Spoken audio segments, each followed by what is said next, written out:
Ready ആയില്ലേ? വരണം കൂട്ടിൽ ഇപ്പൊ ഇങ്ങ് എത്തും. പവിത്ര, ഉണ്ണിയെ കുറിച്ച് വല്ല വിവരവും കിട്ടിയോ? ഫോണിൽ കിട്ടിയപ്പോ ഞാൻ വിവരം പറഞ്ഞതാ. അവനിതോ തിരക്കിലാണ്, വരാൻ പറ്റില്ല എന്ന് പറഞ്ഞു. അത് ശരി. സ്വന്തം പെങ്ങളുടെ കല്യാണത്തിനെന്ന് അവന്റെ ഒരു തിരക്ക്. അവനിങ്ങ് വരട്ടെ. പബ്ലിക് വല്ല അടിച്ചു കയറുന്ന ഓഡിറ്റോറിയം ഇപ്പൊ തന്നെ ഫുൾ. അതൊക്കെ ഞാൻ നോക്കിക്കോളാം, വേറെ കുഴപ്പമൊന്നുമില്ലല്ലേ? മകളെ എല്ലാം റെഡിയാ? കുഴപ്പമൊന്നുമില്ലോ അല്ലേ? അച്ഛൻ ടെൻഷൻ അടിക്കാതെ. 2-3 VIP സീറ്റുകൾ ഒഴിച്ചിടണം. കേന്ദ്രമന്ത്രി വിശാൽ ശർമ്മ എയർപോർട്ടിൽ എത്തിക്കാനായിട്ടും. ഓക്കെ.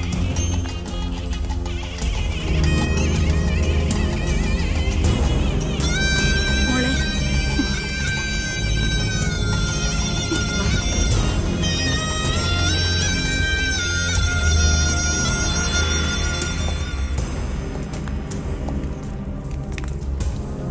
7 ദിവസം മുഖ്യം ക്യാമ്പിൽ കടത്തിയിട്ട് ജഡ്ജ്മെന്റ് പറഞ്ഞു കേട്ടില്ലേ, ഇന്നലെ ഉച്ചയ്ക്ക് കസ്റ്റഡിയിലെടുത്താണെന്ന്. എന്തായാലും FIR ശിക്ഷ ഇളവ് കിട്ടാനുള്ള ചാർജേ ഉള്ളൂ. നിന്നെ ഒഴിവാക്കി നിന്റെ പെങ്ങളുടെ കല്യാണം നടത്താനുള്ള തന്ത്രമായിരുന്നു അതിന് പിന്നിൽ. അത് വെറും കല്യാണമായിരുന്നില്ല. കേന്ദ്രം ഭരിക്കുന്നവരടക്കം കേരളത്തിലെ സകല മന്ത്രിമാരുണ്ടായിരുന്നു. ആരുണ്ടായാലും എന്താ, ഒരേ ഒരു മകനെ ജയിലിൽ അടച്ചിട്ടല്ലേ.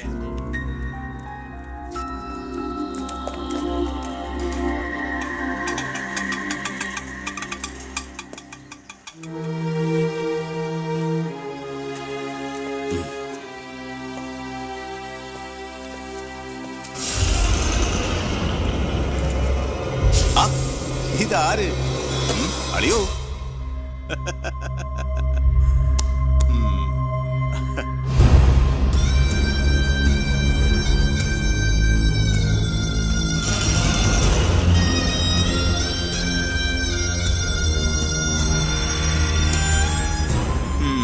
ഒരു ദൂരയാത്ര കഴിഞ്ഞ് വരുന്ന ലക്ഷണമുണ്ടല്ലോ.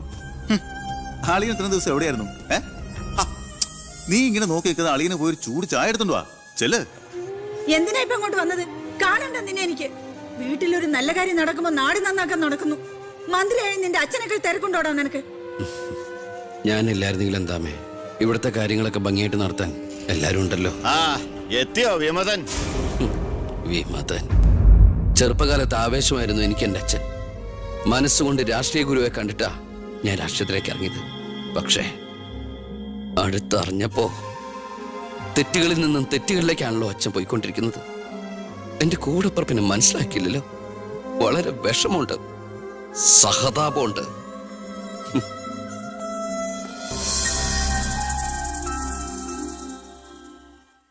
കൂട്ടക്കൊല നടന്നതിന്റെ പിറ്റേന്ന് മൈതാനത്തിലെത്തിയ ഭഗത് സിംഗിന് അവിടുത്തെ കാഴ്ചകൾ കണ്ട് സഹിക്കാൻ പറ്റില്ല. ചോര പുരണ്ട ഒരു പിടി മണ്ണ് കയ്യിലെടുത്ത് ആ ബാലൻ പ്രതിജ്ഞ ചെയ്തു, ഞാൻ എന്നെ തന്നെ രാജ്യത്തിനായി സമർപ്പിക്കുന്നു. എന്താ അവിടെ നോക്കട്ടെ, എവിടുന്നത് ചോദിച്ചാടില്ലേ? അന്ന് കണക്ക് സാറിനെ വെട്ടിക്കൊല്ലാൻ വന്നില്ലേ, അയാളുടെ കയ്യിൽ നിന്ന് തെറിച്ചു പോയതാ. സർ, ഇതാണ് ആ ഫോൺ. പ്രസാദ് കൊല്ലപ്പെട്ട സമയത്ത് പ്രതിയിൽ നിന്ന് നഷ്ടപ്പെട്ടതാണത്. സർ, പ്രസാദ് കൊല ചെയ്യപ്പെടുന്നതിന് മുമ്പ് ഈ ഫോണിൽ നിന്നുള്ള ലാസ്റ്റ് ഔട്ട് ഗോയിങ് കോള് മന്ത്രി ബാലഗംഗാധരന്റെ ഫോണിലേക്കായിരുന്നു. റിമാൻഡിൽ കഴിയുന്ന പ്രതിയെ വീണ്ടും ചോദ്യം ചെയ്തപ്പോ മന്ത്രിയുടെ പങ്കിനെ കുറിച്ച് വ്യക്തമായ സൂചന ലഭിച്ചിട്ടുണ്ട് സർ. അത് മാത്രമല്ല സർ, മണിമലയാർ ഡാം അഴിമതി കേസിൽ 2 വട്ടം നോട്ടീസ് അയച്ചിട്ടും മേനോ ഹാജരായിട്ടില്ല. തനിക്കിതൊന്നും ബാധമല്ല എന്ന മട്ട മേനോനുള്ളത്. ഇപ്പൊ വാറന്റ് ഇഷ്യൂ ചെയ്തിട്ടുണ്ട്. എങ്ങനെയാണോ തന്റെ അച്ഛനെ ഇതിന്നൊന്ന് രക്ഷപ്പെടുത്തിയെടുക്കുക? അച്ഛൻ ശിക്ഷിക്കപ്പെടണമെന്ന് ലോകത്ത് ഒരു മകനും ആഗ്രഹിക്കില്ല, ഞാനും. പക്ഷെ ആര് കുറ്റം ചെയ്താലും ശിക്ഷിക്കപ്പെടണം സാർ, പ്രത്യേകിച്ച് ജനങ്ങൾക്ക് മാതൃകയാകേണ്ടവർ. ശിക്ഷയിൽ നിന്ന് രക്ഷപ്പെടുമ്പോഴാണ് വീണ്ടും വീണ്ടും തെറ്റുകൾ ചെയ്യാനുള്ള ആത്മധൈര്യം കൂടുന്നത്. ഇത് അച്ഛനെ രക്ഷപ്പെടുത്തലായി നമുക്ക് കണക്കാക്കാം. തെറ്റുകൾ തിരുത്താനും പശ്ചാത്തപിക്കാനുള്ള ഒരു അവസരം. ഒരുപക്ഷെ ഇതിലൂടെ ഒരു മനമാറ്റ അച്ഛനുണ്ടായാൽ. അല്ലേ സാർ? കൂടുതലൊന്നും ഇക്കാര്യത്തിൽ എനിക്ക് പറയാനില്ല.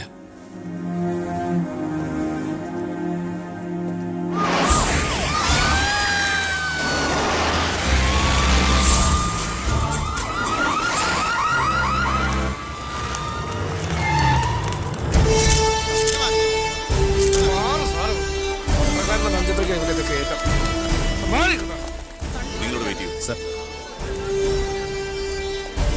ഹർഷം വരുന്നു. അച്ഛാ, മുഖ്യമന്ത്രിയുടെ ഓർഡർ കൈ കിട്ടി അല്ലേ? അച്ഛനെ അറസ്റ്റ് ചെയ്യാൻ മരുമകന് ഡ്യൂട്ടി. അവറാച്ചൻ കളിക്കട്ടോ, കളി അവിടെ വരെ പോകുന്ന കാണാം നമുക്ക്. അച്ഛനെ കോടതിയിലേക്ക് കൊണ്ടുപോയാൽ മതി. ജാമ്യത്തിനുള്ള ഏർപ്പാടൊക്കെ ഞാൻ ചെയ്തിട്ടുണ്ട്. വക്കീലുമായി ജോസ്പേട്ടൻ കോടതി വെയിറ്റ് ചെയ്യാ. നീ എങ്ങനെ എന്നെ കൊണ്ടുപോകുന്ന? കാറിൽ ഫോളോ ചെയ്താൽ മതി. കാറിലോ? എന്റെ പട്ടി വരും. പോലീസ് ജീപ്പിന്റെ പിന്നിലിട്ട് തന്നെ എന്നെ കൊണ്ടുപോകണം. അതിനു മുമ്പ് ഈ മുറ്റത്തിട്ട് എന്നെ തല്ലി ചതയ്ക്കണം, മുടുമുണ്ട് വലിച്ചു പറിക്കണം. പിന്നെ പത്രക്കാരോ ചാനലുകാരോ ചോദിച്ചു കഴിഞ്ഞാൽ മുഖ്യന്റെ സ്പെഷ്യൽ ഓർഡർ ആണെന്നൊക്കെ പറഞ്ഞേക്കണം. ഇതൊന്നും നീ ചെയ്യണ്ട, പോലീസുകാരെ കൊണ്ട് ചെയ്യിച്ചാൽ മതി. അയ്യോ, ഓ ഇത് മുഖ്യമന്ത്രിയെ താഴെ ഇറക്കാനുള്ള കുശാഗ്രമതി ഇല്ലേ? എന്റെ പൊന്നെ, ഞാൻ എന്തുവായി കേൾക്കുന്നത്? ഗുരു എന്നെ ഒന്ന് അനുഗ്രഹിച്ചാട്ടെ. അനുഗ്രഹമൊക്കെ അവനോട് വാങ്ങിച്ചാൽ ബുദ്ധി. കാര്യങ്ങളൊക്കെ നമ്മുടെ പോലീസുകാരോടൊന്ന് പറഞ്ഞേക്കാം. ജയ്,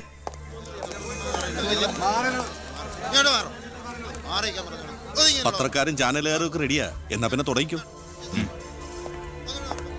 നടക്കണം സാർ. പിടിച്ച് തള്ളണോ?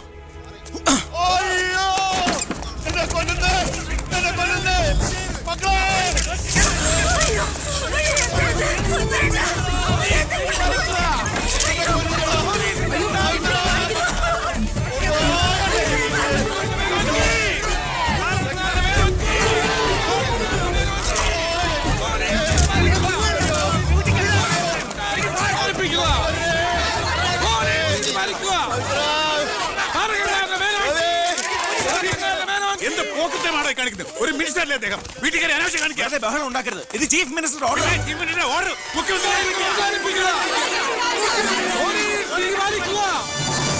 നമസ്കാരം. പ്രധാന വാർത്തകൾ. മന്ത്രി ബാലഗംഗാധര മേനോന്റെ അറസ്റ്റിൽ പ്രതിഷേധിച്ച് കേരളത്തിൽ പലയിടങ്ങളിലും അക്രമങ്ങൾ.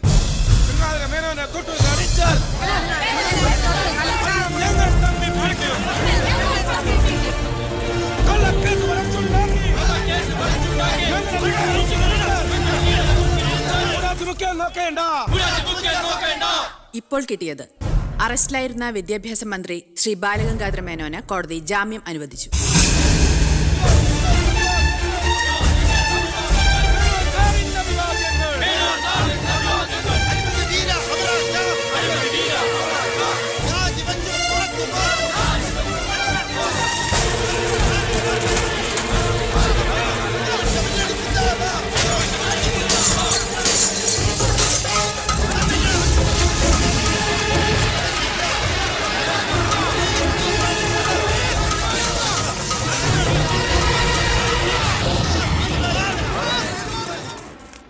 എടോ മേന്നെ, എന്നെ താഴെ ഇറക്കാൻ താൻ കളിച്ച കളി വളരെ ചീപ്പായി പോയി.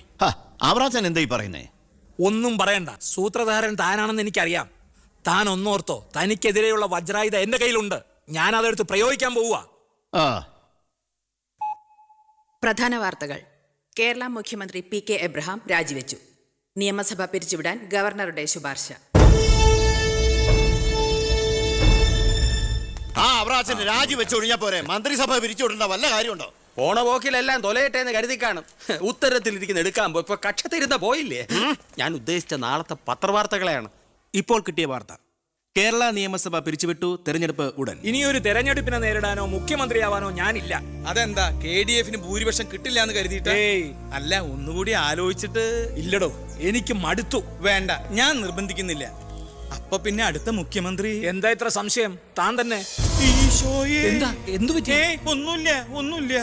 ഇനി മുഖ്യമന്ത്രി സ്ഥാനത്തേക്ക് പറ്റിയ ഏക നസ്രാണി താൻ മാത്ര. മുഖ്യമന്ത്രി തൊമ്മൻ ചാക്കോ. ഞാനിത് സ്വപ്നത്തിൽ പോലും ആഗ്രഹിച്ചിട്ടില്ല. ഒന്ന് ചുമ്മാ പോടോ. ഞാൻ മാറണമെന്ന് താൻ മനസ്സുകൊണ്ട് ആഗ്രഹിച്ചിട്ടില്ലടോ തനിക്ക് മുഖ്യമന്ത്രി ആവാൻ. ഞാനോ? എന്താ ഈ പറയണേ? Excuse me sir. വാ വാ വാ. എന്തിനാ സാർ എന്നെ അത്യാവശ്യമായിട്ട് വിളിപ്പിച്ചത്? സന്തോഷമുള്ള ഒരു കാര്യം പറയാനാ വിളിപ്പിച്ചത്. പറയട്ടോടോ.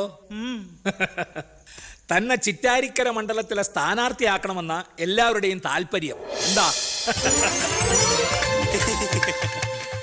അപ്പൊ അച്ഛൻ? എടോ, മേനോന്റെ പേരിൽ അഴിമതി ആരോപണവും കേസും ഒക്കെ ഉള്ള നിലയ്ക്ക് 8 നിലയിൽ പൊട്ടുമെന്ന കാര്യത്തിൽ സംശയമില്ല. നമ്മുടെ മുന്നണിക്ക് ഭൂരിപക്ഷം കിട്ടുമെന്ന് ഉറപ്പില്ലാത്ത സാഹചര്യത്തിൽ ഒരു സീറ്റ് കളഞ്ഞു കുളിക്കാൻ പറ്റില്ല. താൻ ഒന്നുകൊണ്ടും പേടിക്കണടോ, താൻ ജയിക്കും. വർക്ക് തുടങ്ങിക്കോ. ഒരു MLA ആകണമെന്ന മോഹമൊന്നും ഇതുവരെ ഉണ്ടായിട്ടില്ല. എങ്കിലും പാർട്ടിയുടെ തീരുമാനം ഞാൻ ആദരവോടെ സ്വീകരിക്കുന്നു. All the best. Thank you sir. ജയിച്ച് MLA ആവുമ്പോ എന്നെ മുഖ്യമന്ത്രിയാക്കാൻ കൂടെ നിൽക്കണേ.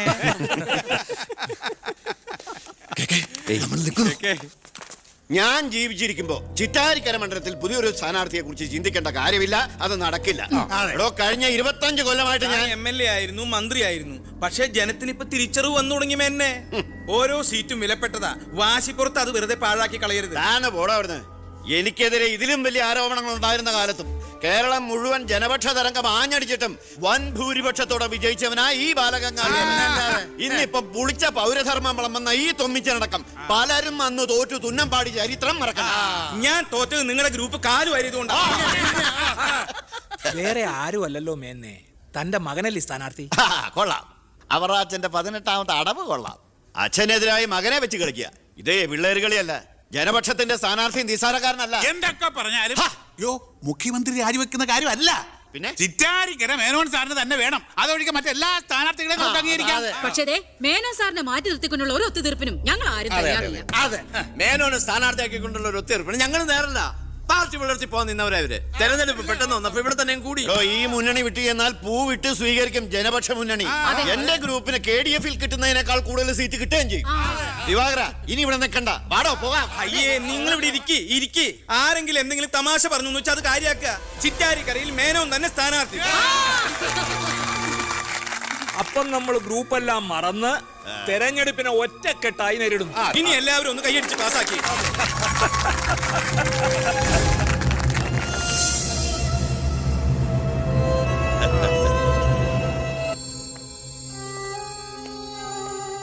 വിഷമിക്കണ്ടോ, താൻ ചെറുപ്പമില്ലേ, ഇനി അവസരമുണ്ട് ഒരുപാട്. എനിക്കൊരു വിഷമമില്ല സാർ. ഒരു MLA ആകാൻ വേണ്ടി വ്രതം നോറ്റെടുക്കുന്ന ഒരാളല്ല ഞാൻ. അധികാരത്തിന്റെ അപ്പകഷ്ണം കിട്ടാൻ ചെയ്തു കൂട്ടിയ നെറുകേടുകളൊക്കെ പരസ്പരം മറക്കും, എല്ലാം പൊറുക്കും, എല്ലാവരും ഒന്നാക്കും. അധികാരം കിട്ടിക്കഴിയുമ്പോൾ പിന്നെയും തമ്മിൽ തല്ലും, പിരിയും. പക്ഷേ കൂടെ നിൽക്കുന്ന എന്നെ പോലുള്ള അണികൾക്ക് അത് ചിലപ്പോൾ ഉൾക്കൊള്ളാൻ കഴിഞ്ഞെന്ന് വരില്ല, എളുപ്പം ദഹിച്ചെന്ന് വരില്ല. വരട്ടെ സാർ.